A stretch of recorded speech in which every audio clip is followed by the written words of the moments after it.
This video covers Part 3 of Section 3.1, Proving Universal Statements. We're going to start this video by looking at some general proofs. So far, our proofs in this section have dealt only with properties of specific functions. We now want to consider some more general proofs. We first state some additional definitions. First, let f and g be two functions from a to b. The sum of f and g is the function f plus g from a to b, defined by f plus g of x equals f of x plus g of x for each x in a. The product of f and g is the function fg from a to b, defined by fg of x equals f of x times g of x for each x in a. This is the ordinary sum and product of two functions. Next, we want to define the composition. Let f from a to b and g from b to c be two functions. The composition of f and g is the function g circle f from a to c, defined by g circle f of x equals g of f of x for each x in a. The composition of two functions can be represented pictorially as shown. Since f maps a to b, then f maps an element little a in the set A into an element f of a in B. Since G maps B to C, then G maps the element f of a in B into an element G of f of a in C. The composition G circle f maps the element a in A directly into the element G of f of a in C, bypassing the middle set B. For our first example, we want to prove the sum of any two odd functions is odd. The key word any tells us this is a universal statement. We want to write this in symbolic form. To do so, we first rewrite the statement in a more standard form using variables. For all odd functions f and g, their sum f plus g is odd. The statement then has symbolic form. For all f, for all g, f plus g is odd, where the domain for f and g is the set of all odd functions. In order for the sum f plus g to be defined, the two functions f and g must have the same domain. So we can assume f and g both have domain A. Also, the definition of an odd function requires that the functions have codomain R. Therefore, we can assume f maps A into R and g maps A into R. This is all implied in the statement to be proved and is left to you, the student, to decipher on your own. We're now ready to prove this statement. Since this is a universal statement, we use a proof by arbitrary element. We'll suppose f from a to r and g from a to r are arbitrary odd functions. We need to show f plus g is odd. According to the definition of an odd function, to show this, we need to show for all x in a, f plus g of minus x equals minus f plus g of x. This is another universal statement, so to prove this, we use a proof by arbitrary element. Suppose x is an arbitrary element of the domain A. We need to show f plus g of minus x equals minus f plus g of x. According to the definition of the sum f plus g of minus x equals f of minus x plus g of minus x. Since f is an odd function, then f of minus x equals minus f of x. And since g is an odd function, then g of minus x equals minus g of x. Then f plus g of minus x equals f of minus x plus g of minus x. That's by the definition of f plus g. And this equals minus f of x plus minus g of x. That's since f and g are both odd. We can factor a minus out of those two terms. That's by the distributive law.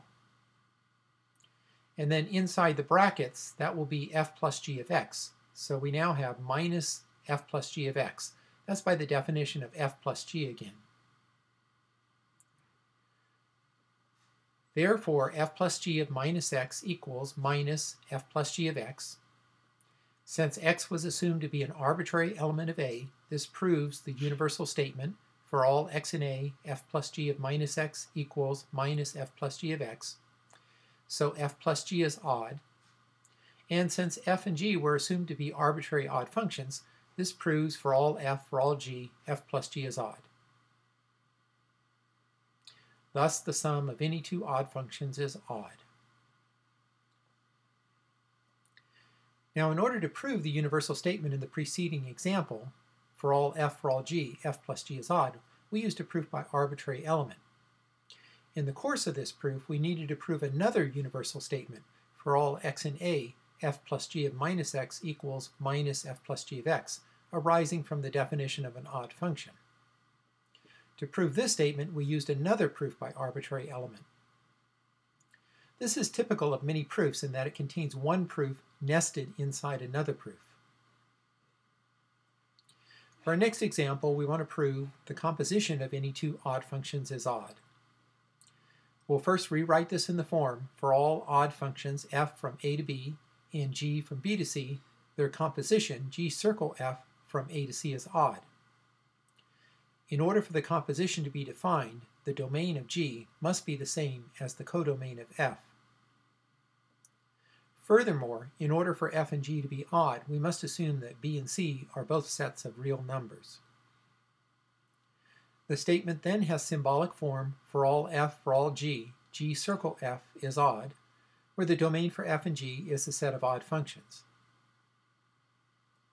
We're now ready to start the proof. We'll use a proof by arbitrary element. Suppose f from a to b and g from b to c are arbitrary odd functions. We need to show g circle f is odd. To show this, we need to show for all x in A, g circle f of minus x is equal to minus g circle f of x.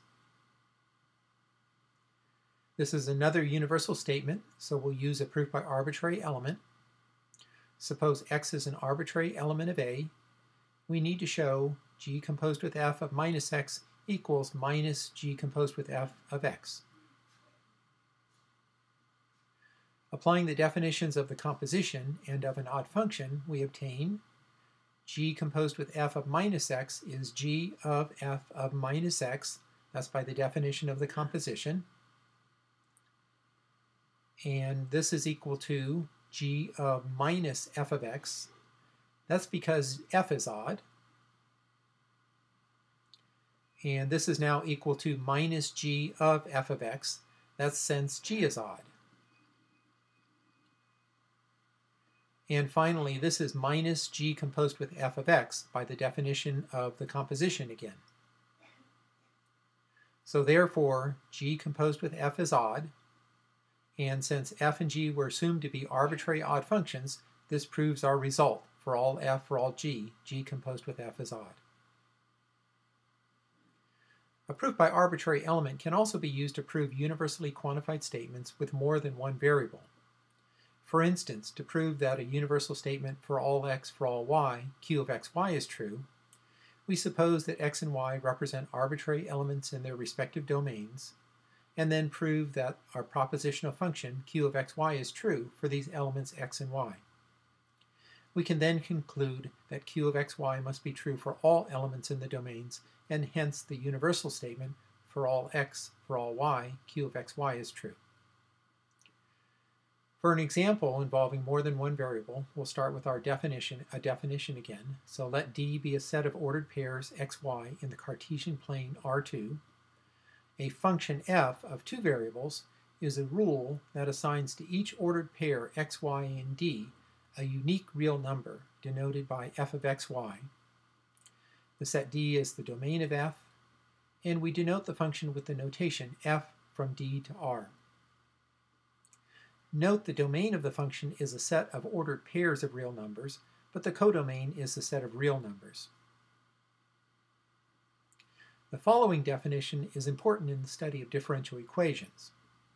Let n be a positive integer, a function f from d to r of two variables is homogeneous of degree n, provided that for all ordered pairs x, y, and d, and for all real numbers t, f of tx, ty is equal to t to the n, f of xy. When a function is homogeneous of degree n, we can essentially factor out the t, but when we do so, it's raised to the nth power. For an example, let f from r2 to r be defined by the formula f of xy equals x squared y plus 2xy squared plus 5y cubed for all ordered pairs xy in R2. We want to show that f is homogeneous of degree 3. According to the definition, to show that f is homogeneous of degree 3, we need to show for all xy in R2, for all t in R, f of tx, ty equals t cubed f of xy. Since the function is to be homogeneous of degree 3, the n in our definition is 3. So when we factor out the t, we obtain t cubed. We're ready to start our proof now.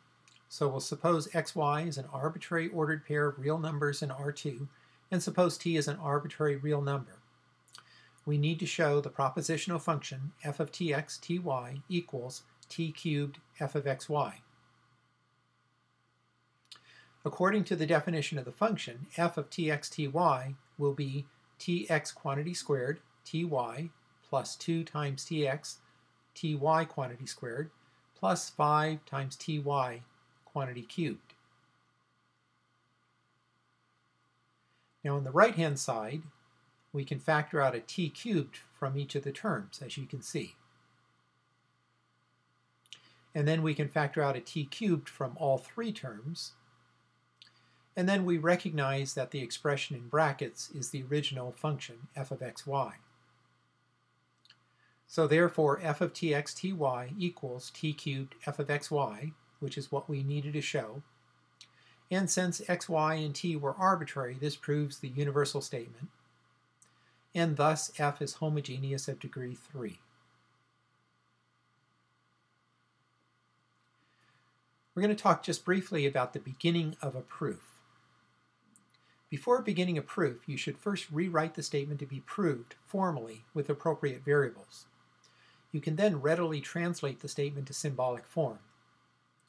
The starting point for your proof then consists of specifying the names of your variables and what kinds of mathematical objects they represent, and any hypotheses. You should then state what you're trying to prove. You can do this for any statement to be proved, whether you understand the terms used or not, since the beginning of a proof depends only upon the logical structure of the statement to be proved. For an example, let's suppose we want to write the beginning of a proof of the following theorem statement.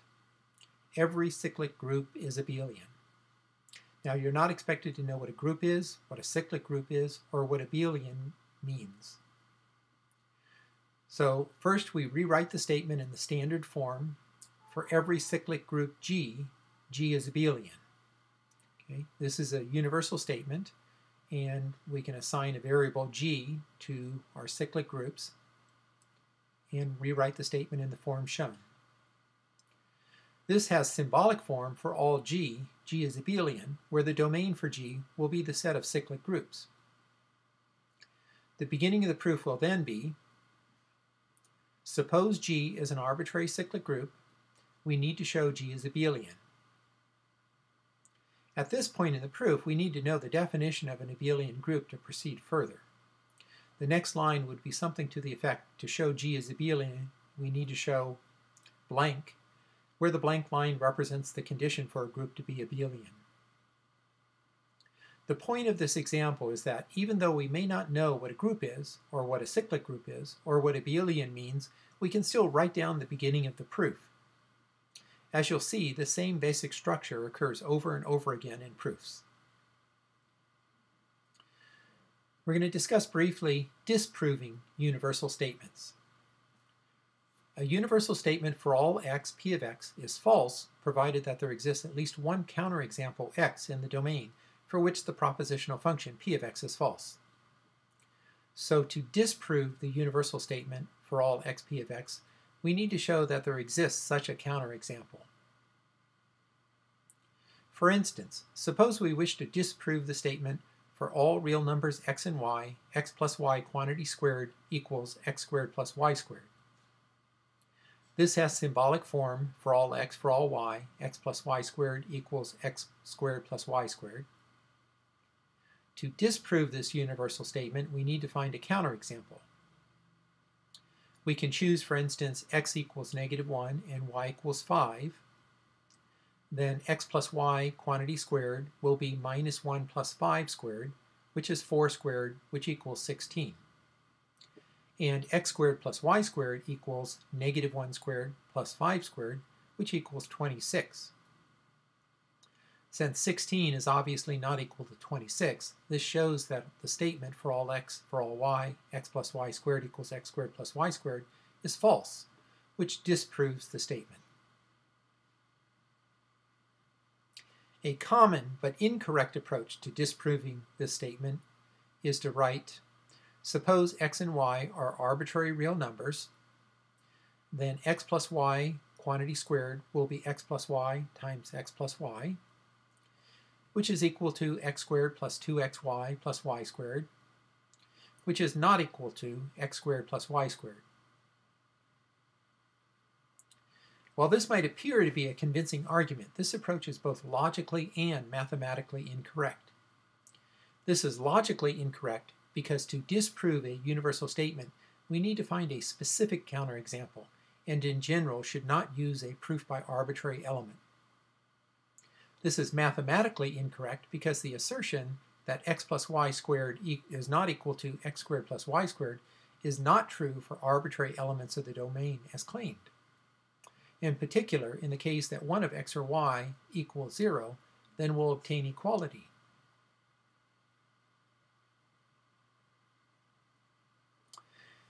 We'll close off the video by discussing some common errors in proving universal statements. The following are some of the common errors that arise. The first is arguing from examples. We cannot conclude that a universally quantified statement for all x p of x is true by showing that the propositional function p of x is true only for one or even several specific values of x in the domain. The propositional function may be true for many values of x without being true for all x in the domain. For instance, suppose we want to prove the statement, the product of any two odd integers is odd. This can be written formally as, for all odd integers m and n, their product m times n is odd, which has symbolic form for all n, m times n is odd, where the domain for both m and n is the set of odd integers. Here's an example of arguing from examples to prove this statement. Let m equal 7 and n equals 15.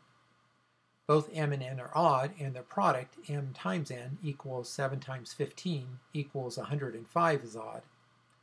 Therefore, the product of any two odd integers is odd. While this argument has verified the propositional function for two integers m and n, this is not sufficient to prove that the universal quantified statement is true. There are many cases of propositional functions which are true for many special cases of the variables which are not true for all elements in the domain. What makes this argument appear valid to many people is the original form of the statement, the product of any two odd integers is odd. It might appear from the statement that we get to choose any two odd integers we like and then verify that their product is odd. We need to recognize, however, that this is in fact a universally quantified statement written in informal English, and to prove a universal statement, we cannot just verify the propositional function for one example. Our second common error is assuming specific forms for arbitrary elements. In a proof by arbitrary element of the statement for all x p of x, we suppose x is an arbitrary element of the domain and show that p of x is true. The point of having x be an arbitrary or generic element of the domain is to construct a proof that can be generalized to any element of the domain. We cannot assume that the arbitrary element x has any specific properties that are not satisfied by all elements in the domain. For instance, if the domain of x is a set of all real numbers, we cannot verify the propositional function is true while assuming x is positive. If the domain is a set of real-valued functions, we cannot prove the propositional function while assuming the variable is an even function. If the proof applies to the arbitrary element x, then everything we deduce about x in the proof must be true about any other element of the domain. Our third common error is using the same letter to represent two different things. When working through a proof, several variables may be involved. These may be introduced at the beginning of the proof or as we work through the steps of the proof.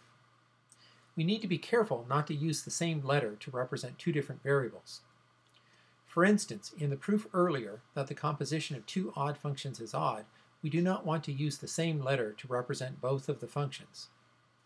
For another example, suppose a proof involves two even integers, m and n. Since m is even, then there exists an integer k such that m equals 2k. And since n is even, then there exists an integer l such that n is equal to 2l. A common error is to assume that both m and n equal 2k for the same integer k. But this would mean that m and n are themselves equal, which we may not be able to assume.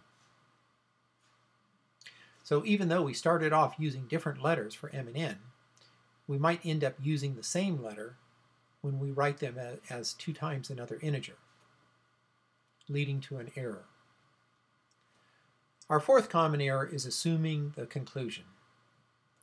While this may seem to be an obvious error, when working through a proof, we often move back and forth between what is assumed and what is to be proved.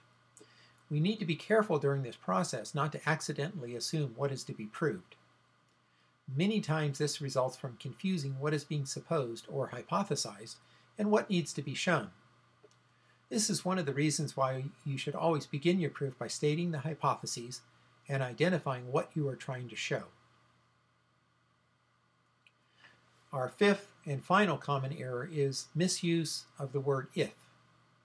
While this error is not serious in itself, it reflects imprecise thinking that sometimes leads to problems in a proof.